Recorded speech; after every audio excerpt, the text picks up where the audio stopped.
Hello friends, welcome to my channel. My name is Rahul. आज हम बात करेंगे कौन से फूड खाकर आप अपना बैड कोलेस्ट्रॉल कम कर सकते हैं। मतलब बैड कोलेस्ट्रॉल जिसको एलडीएल कहते हैं, उसको आप कैसे कम कर सकते हैं जिससे आपको हार्ट प्रॉब्लम ना हो, और ऑलरेडी अगर हो रखी है तो आप उसको अंडर कंट्रोल रखें। तो सबसे पहले इसमें बात कर लेते हैं कोलेस्ट्रॉल की। कोलेस्ट्रॉल में दो चीज़ें होती हैं, जिसको एच कहते हैं और एक एल कहते हैं। एच को गुड कोलेस्ट्रॉल कहते हैं, उसे कहते हैं ये अच्छा कोलेस्ट्रॉल है, ये होना चाहिए।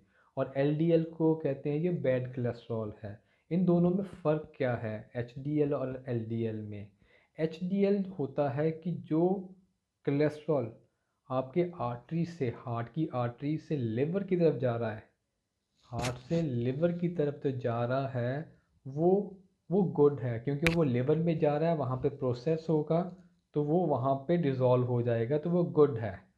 अब जो जो कोलेस्ट्रॉल लिवर से निकल जाता है, जो प्रोसेस नहीं हो पाता पूरा, लिवर से निकल के दोबारा आर्टरीज में जा रहा है, उसको एलडीएल कहते हैं, वो बैड कोलेस्ट्रॉल है। तो ये आप चीज़ समझ गए, एचडीएल और एलडीएल। एचडीएल जो है आर्टरी से लिवर की तरफ जा रहा है, और एलडीएल जो लिवर से आर्टरीज की तरफ जो कोलेस्ट्रॉल जा रहा है। तो ये दो फ़र्क आ गया इसमें कि एचडीएल और एलडीएल। अब लोग कहते हैं, डॉक्टर कहते हैं कि आप एलडीएल आपका बढ़ा हुआ है तो मतलब कि हार्ट की प्रॉब्लम है। लेकिन ये एलडीएल में भी आगे एक टेस्ट होता है जिसको कहते हैं advance lipid profile test. Advance lipid profile test, जिसको भी अगर हार्ट की प्रॉब्लम है या उसको कोई इशू लगता है तो ये टेस्ट करवाएं। इसमें ये चीज़ क्लियर हो जाएगी कि एलडीएल में भी दो चीज़ें होती हैं, उसमें से एक चीज़ अच्छी है और एक चीज़ ख़राब है। जो एलडीएल, एक उसमें लार्ज पॉइंट एलडीएल होता है जिसको एलबी एलडीएल कहते हैं, उसमें लार्ज साइज़ के कोलेस्ट्रॉल होते हैं। और दूसरा होता है स्मॉल डेंस एलडीएल, एक लार्ज साइज़ का, एक स्मॉल साइज़ का। ये दो पैटर्न होते हैं एलडीएल में, लार्ज और स्मॉल। अगर आपका लार्ज साइज़ वाला अगर एलडीएल बढ़ा हुआ है तो वो हार्मफुल नहीं है। अगर आपका स्मॉल डेंस एलडीएल बढ़ा हुआ है तो वो हार्मफुल है, क्योंकि वो इतना स्मॉल होता है कि वो आपकी आर्टरीज में पेनिट्रेट कर जाता है, घुस जाता है, वहाँ पे ब्लॉकेज क्रिएट करता है।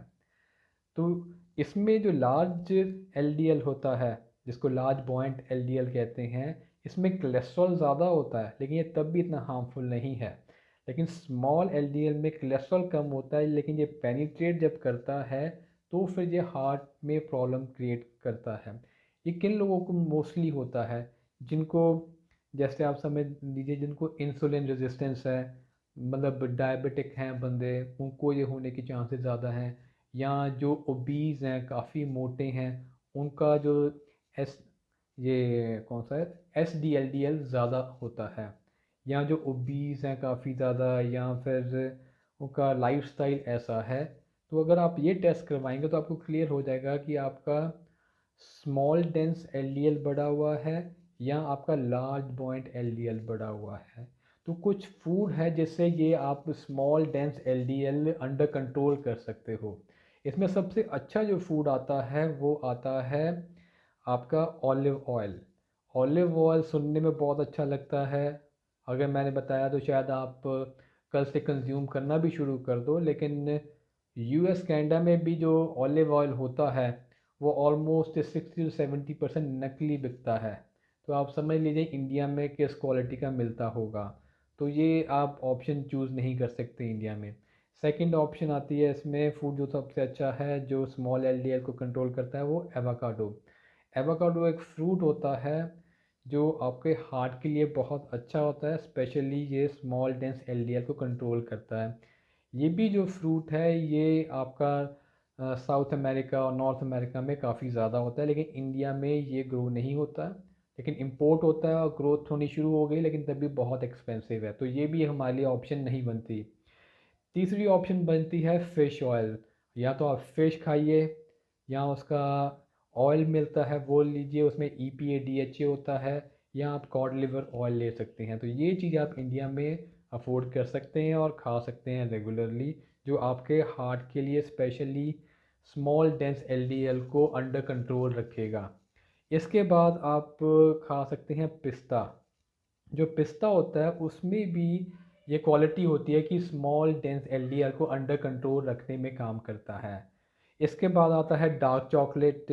डार्क चॉकलेट जो होता है ये भी बहुत अच्छा है, लेकिन ये मीठा नहीं होना चाहिए, इसमें चीनी नहीं होनी चाहिए। प्लेन डार्क चॉकलेट कड़वा जरूर होता है, लेकिन आप कंज्यूम करिए। अगर आपको हार्ट का इशू है रेगुलरली कंज्यूम करिए, आपका स्मॉल एलडीएल अंडर कंट्रोल रखने में ये भी बहुत काम करता है।